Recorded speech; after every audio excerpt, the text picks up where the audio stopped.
स्वागत है आप सभी का फिर से एक नए वीडियो में। दोस्तों आज के वीडियो में हम बात करेंगे शिक्षक भर्ती के ऊपर, यानी कि 7वें चरण की जो शिक्षक भर्ती होने वाली है उसको लेके कुछ शुभ संकेत जरूर मिल रहे हैं और इस शुभ संकेत का हम कह सकते हैं कि लाभ अभ्यर्थी उठा सकते हैं, तभी जाके आपकी विज्ञप्ति आपको देखने को मिलेगी।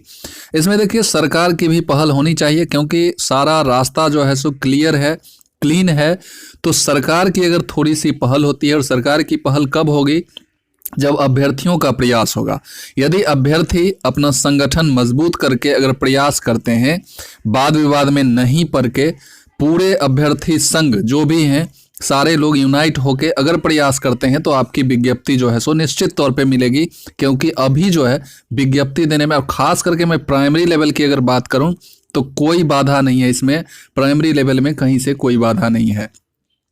अब यहाँ जो एक पिक्चर आप देख रहे हैं, ये पिक्चर है नीतीश कुमार की, और ये यहाँ आए हुए थे और यहाँ इनसे जब पूछा गया कि 7वें चरण की विज्ञप्ति कब दे रहे हैं या क्या कर रहे हैं इस पर, तो इन्होंने स्पष्ट कहा है कि 7वें चरण विज्ञप्ति के ऊपर जो है सो काम हो रहा है और बहुत जल्दी जो है इसका नोटिफिकेशन देखने को मिलेगा।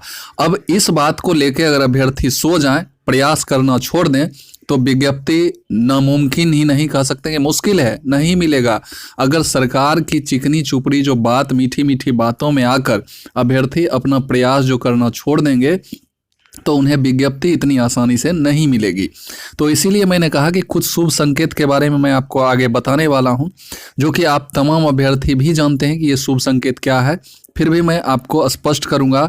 और इस शुभ संकेत के जरिए जो है सो आपकी विज्ञप्ति आएगी और इसमें सरकार का पहल होगा और अभ्यर्थियों के संगठन जो हैं उन्हें यूनाइट होना होगा, इकट्ठा होना होगा, और इकट्ठे यानी कि कह सकते हैं कि यूनियन, एक मतलब जो है मजबूती से सरकार को अपना जो है सो मांग सरकार के समक्ष रखना होगा और सरकार की भी सकारात्मक पहल होगी और आपकी विज्ञप्ति आ जाएगी।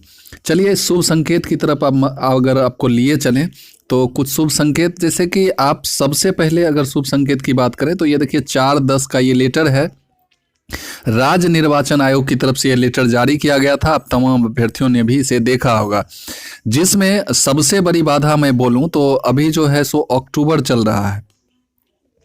तो अक्टूबर में क्या था कि इस महीने में चुनाव होना था, और चुनाव 2 चरण में, यानी कि एक 10 को और एक 20 को, कह सकते हैं कि पूरा महीना आपका इसी चुनाव में चला जाना था। लेकिन फिलहाल अभी भी आप कह सकते हैं कि आज 10 तारीख है और 10 तारीख आपका बीत चुका है और कुछ भी ऐसा पहल नहीं होने जा रहा है। लेकिन इसका लाभ जो है सो सरकार के समक्ष हम अपनी मांग रखकर निकलवा सकते हैं अपनी विज्ञप्ति। कहने का मतलब ये हुआ कि अगर इस महीने में चुनाव होता तो फिर मुश्किल था, कुछ भी इस महीने में हम कर नहीं पाते। लेकिन ये महीना जो है सो चुनाव पूर्णतः जो है सो राज्य निर्वाचन आयोग की तरफ से स्थगित कर दिया गया है, जब तक कि कोई फैसला, क्योंकि यह बात सुप्रीम कोर्ट तक जा चुकी है।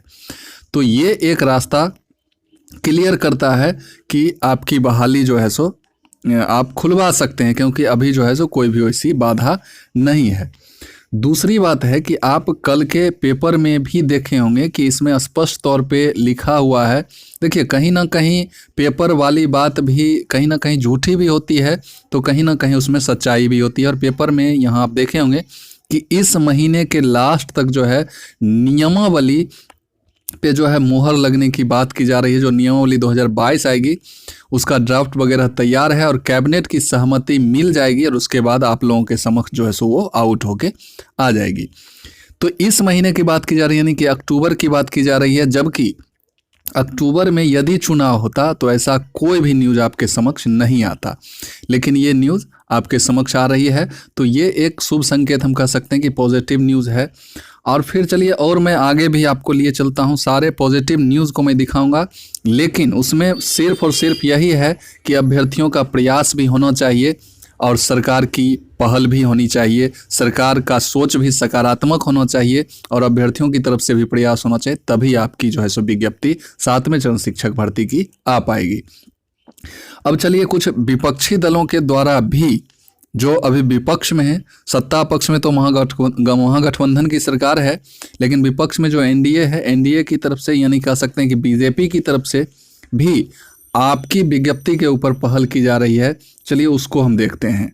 चलिए यहाँ आप देखिएगा तो यहाँ बीजेपी का ये पेज है और यहाँ ब्लू टिक भी आप देख सकते हैं लगा हुआ है, क्योंकि बार बार लोग कहते हैं कि यहाँ ब्लू टिक नहीं है, फेक है, ये है वो है, लेकिन ये ओरिजिनल पेज है और यहाँ आप देख सकते हैं कि ब्लू टिक से यहाँ साइन भी लगा हुआ है कि ओरिजिनल पेज है। अब यहाँ मैं अगर पढ़ना चाहूँ तो यहाँ आप देखिएगा कि आज प्रदेश कार्यालय में प्रदेश अध्यक्ष डॉक्टर संजय जायसवाल, जो कि बीजेपी के प्रदेश अध्यक्ष ने प्रेस वार्ता किया और मौके पर प्रदेश उपाध्यक्ष श्री राजीव रंजन, मीडिया प्रभारी, ये सारे लोग उपस्थित थे। मैं खैर ये सब बातें नहीं करूँगा, मैं आपको आगे आपको बताता हूं कि उन्होंने बताया कि मैं माननीय नीतीश कुमार का आभार प्रकट करता हूं कि इन्होंने 17 साल, ये सब भी मैं नहीं पढ़ूंगा। देखिए, सबसे जो बड़े मुद्दे की बात है 7वें चरण शिक्षक भर्ती के लिए, वो देखिए कल ही नीतीश जी का ध्यान आया, उन्हें पुण्यतिथि भी मनाना चाहिए। देखिए, एनडीए के सरकार में ही 1,15,000 शिक्षकों की नियुक्ति प्रक्रिया तय कर लिया गया था। जब एनडीए की सरकार, जब नीतीश जी एनडीए में थे, इन्होंने पलटी मार के आ गया महागठबंधन में, लेकिन जब ये एनडीए में थे तो उसी समय इनका संजय जायसवाल जी का कहना है कि 1,15,000 शिक्षकों की नियुक्ति होनी थी, और उसे जो है नीतीश जी 10 महीनों से उस बहाली को लटकाए रखे हुए हैं, क्योंकि उनके मन में प्रधानमंत्री बनने की महत्वाकांक्षा जागृत हो गई है। आग्रह है अब से भी सरकार पुरानी जो ये 1,15,000 शिक्षकों की जो बहाली है उसे त्वरित पूरा करे, यानी कि तुरंत पूरा करने के लिए यहाँ आप देख सकते हैं इनका अपना फोटो वगैरह संजय जायसवाल जी हैं। तो इन्होंने, अब सबसे बड़ी बात है कि सबसे बड़ी विपक्षी पार्टी बिहार में तो है, एनडीए है, और ये अगर इस मुद्दे को उठा रही है तो ये भी एक शुभ संकेत ही है। आइए अब दूसरा एक चीज़ और मैं आपको दिखा देता हूँ, इसको भी अगर आप देखना चाहिएगा तो ये पूर्णतः स्थगित हो चुका है। ये चीज़ यहाँ पर आपको लिखा हुआ मिल जाएगा। यहाँ आप देख सकते हैं कि 10 और 20 2 दिन जो 2 चरण में, प्रथम चरण में 10 को और द्वितीय चरण में 20 को जो चुनाव होना था, ये पूर्णतः ये स्थगित हो चुका है। तो ये भी एक सुनहरा मौका मिला है आप तमाम शिक्षक अभ्यर्थियों को, लेकिन विदाउट प्रयास जो है सो ये नहीं आने वाला, इसलिए प्रयास करना होगा और संगठन को मजबूत करके, एकता में ही बल है, ये आप सभी भी पढ़े होंगे। अब यहाँ देखिएगा तो यहाँ भी वही कटाक्ष किया गया है तेजस्वी यादव पर, बेकलम रीढ़ विहीन सत्ता परासीन दिखाए ख्वाब हसीन।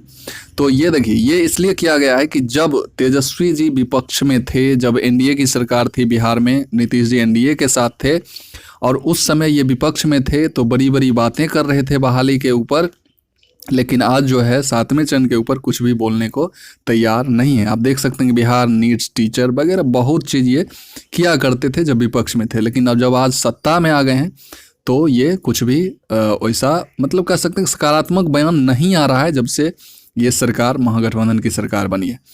तो ये एक शुभ संकेत हो सकता है, और शुभ संकेत का जो है सो फायदा उठाना होगा। और सबसे बड़ा शुभ संकेत तो ये है कि चुनाव जो है सो स्थगित हो चुका है, और इसका फ़ायदा अभ्यर्थियों को लेना चाहिए, जो कि इस लेटर के माध्यम से आप देख रहे होंगे। तो आज के वीडियो में खास करके यही बताना था कि अगर अभ्यर्थियों का प्रयास सकारात्मक वे में किया जाए और सरकार भी अगर सकारात्मक पहल करे, सरकार के मन में भी अगर विज्ञप्ति देने की मनसा है, थोड़ी सी भी ईमानदारी है, और अगर नहीं भी है तो हम तमाम अभ्यर्थी से कहेंगे कि अगर नहीं भी है तो आप अपने प्रयास से ज़बरदस्ती भी विज्ञप्ति ले सकते हैं, लेकिन पहले आपको ये जानना होगा कि सरकार चाह क्या रही है। अगर सरकार सकारात्मक चाह रही है तो आप नॉर्मल वे में भी अपनी विज्ञप्ति निकलवा सकते हैं। अगर सरकार निगेटिव है, यानी कि नकारात्मक है विज्ञप्ति की दिशा में, तो फिर आपको कुछ ना कुछ ऐसा करना होगा जिससे कि सरकार आपको विज्ञप्ति दे दे। तो आई होप कि हमारी बात आपकी समझ में आई होगी। इस वीडियो को यहीं समाप्त करते हैं। वीडियो को लास्ट तक देखने के लिए बहुत बहुत धन्यवाद।